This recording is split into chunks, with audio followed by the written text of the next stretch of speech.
Good day and welcome back to another DBZ Dokkan battle video. In this video we're going to be taking a look at the Super Saiyan 4 Bardock, and we're going to see just how good he is in DBZ Dokkan battle after his recent awakening on Dokkan as part of the Super Heroes celebration. So Bardock looks pretty good. He's now a crossover 150% lead, which I think is pretty nice for him. He's got a pretty good passive as well, if I can be honest.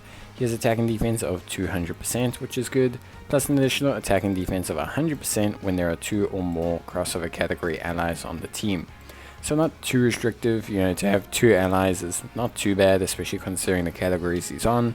It's something that's relatively easy to achieve on, say for example, the Goku's family, or crossover, or Giant Ape Power. Pure Saiyans has decent options. Time Travelers, Resurrected Warriors is probably the most difficult one, but generally speaking, it's pretty good stuff. If I can speak plainly, I think he's got a pretty less restrictive passive. In terms of the rest, he gains another attack and defense of 100% if we are over the 50% health threshold, which is nice. If you're over 70%, he has attacks effective against all types, and if you're over 90%, he has guaranteed crits, which is pretty good. He also has a medium chance of evasion when there's another Giant Ape Power category ally on the team. It's nice that they didn't make a crossover, which means it's pretty easy to get. In terms of links, he's got Saiyan Warrior Race, Super Saiyan, Experienced Fighters Prepared for Battle, Saiyan Raw, First Awakened, and Sharing the Limit. First Awakened being probably the only link I don't really like there. And he raises attack and defense 1 turn on his super, which is good.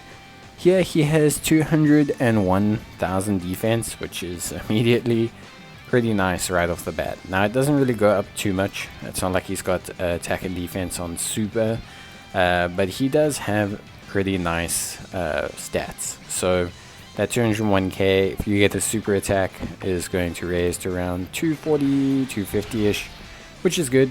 Number one thing though is that basically you should have, obviously beyond his defense, all the other benefits. So he does have medium evasion if there's a Giant Ape Power unit. He does have obviously the crits. He does have the attacks effective against all types. So that stuff is all really nice, makes him a super good damage dealer. And this is only at 55%, so if you have some dupes in him, there's a lot of room to grow, which is also always very, very good. But beyond having room to grow, there's also, his links, which also have more room to grow, because his links are pretty good. He gains quite a decent amount from his links.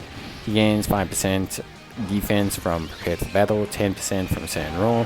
Sharing the Limit gives him another 5%, and First Awakened would give him another 10%, but First Awakened, realistically speaking, is just far too difficult to link to kind of get together. If I'm honest, it's not a link that I think you can count on getting, if I can speak plainly. But Bardock looks really good. I find him to be really, really solid. I do really like Bardock. For me, he's an exciting unit to use. I always like these kind of units where it's kind of like a big damage dealer, decent stats, and yeah, it just looks good. 217k, very, very nice. We're going to see his attack stat as well. And Bardock is looking really, really solid for me. Obviously, the health requirement could be a bit dicey in maybe harder content. Like if we take a look at, for example, Red Zone or something like that, I think Bardock can look a bit underwhelming. Not to mention also, not underwhelming, he can be a bit of a 50-50 is more what I mean to say.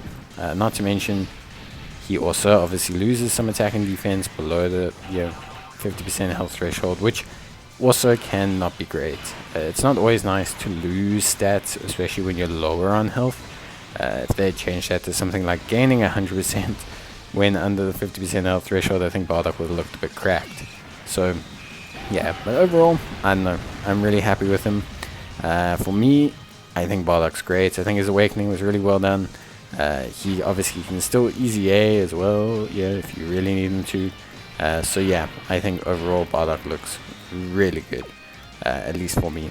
So yeah, Bardock looking looking like a real treat here. I think, yeah, he's looking really good at 55%. I think, obviously, you know, it's not to say he's the world's greatest looking 55% unit, and he doesn't have much defensive utility beyond, you know, raising his defense slightly. They could have made it greatly raise. I think that would have been better. But overall, still looking really, really, really good.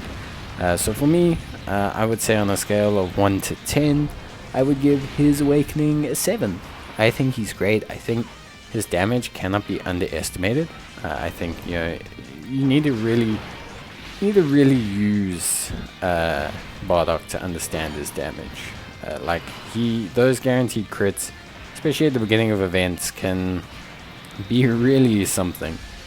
So yeah, I'm really excited. I think Bardock's a great unit, and yeah, overall, I would say, yeah, you have to kind of like not be excited, like you have to be excited. But I think, you know, for me, I would say Bardock's really awesome, and I think he's really good. So yeah, overall, super duper happy with Bardock. And yeah, if you've got problems, just obviously maybe don't use him. But yeah, I don't think anyone's gonna have problems with Bardock. I think if you are someone who's interested, you know, in using Bardock, then yeah, I think you know exactly what you're getting, and you can link level him and get a much better result. He's great on a Giant Ape Power team. He's great on a crossover team. He's great on a ton of teams. He's not that limited. You know, you need only 2 crossover units to make him work.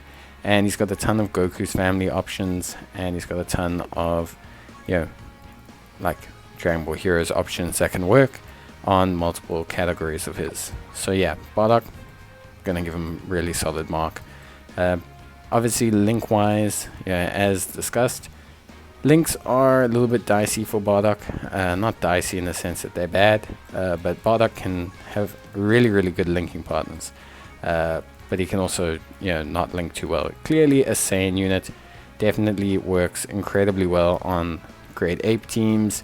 It works incredibly well on just a whole wide range of teams, really. But yeah, predominantly great ape teams are going to be where Bardock shines. So don't be surprised to see him shine on those teams.